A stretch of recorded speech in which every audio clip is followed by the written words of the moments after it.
Well, I grew up by the Bonnie Banks of Revere Beach Boulevard, and lived for a time in the town of Winthrop. And when I used to come out of my apartment in Winthrop, I used to see the Deer Island Prison and the not-so-effective sewage treatment plant that used to be there.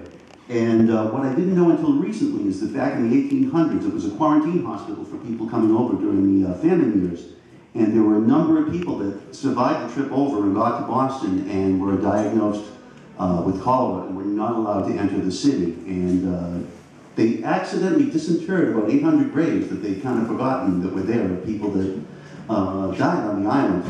And it just kind of, for some reason, this backstory just kind of formed in my mind, and I was able to look up some old ship's manifests, and I found the name of a young woman sailing from Waterford to Boston in 1847, and I took her name from my song. The song's called Mary Wall.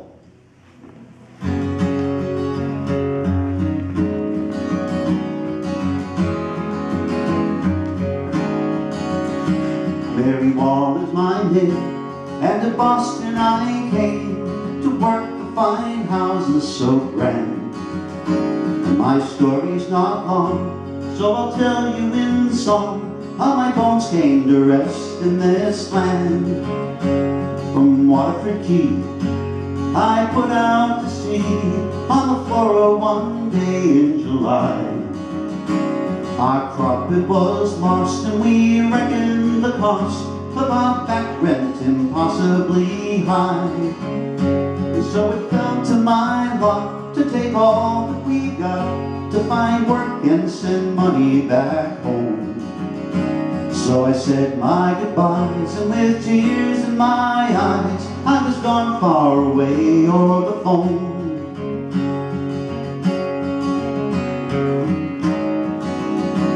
In the 8 weeks or more till we finally made shore, our ship seemed at war with the sea. The provisions ran low as we stifled below, all our hopes on the land of the free. I felt dizzy and weak, couldn't walk, couldn't speak. There were moments I wished I would die. Then the crew sighted land, and they helped me to stand, and we let out a loud, joyful cry. But when the ship reached the dock, I was dealt with a shock as I took my first breath of clean air. Ship's fever said babe, and they took me away to Deer Island for quarantine there. Yeah, Deer Island shows there lie 800 souls who died within sight of their dream. Long lost to the past, we're remembered at last, and my people have flourished its themes. Though my story is sad, in the short life I had, I stood proud with these women and men. So don't cry for me, but my spirit will be in the green groves of Erin again.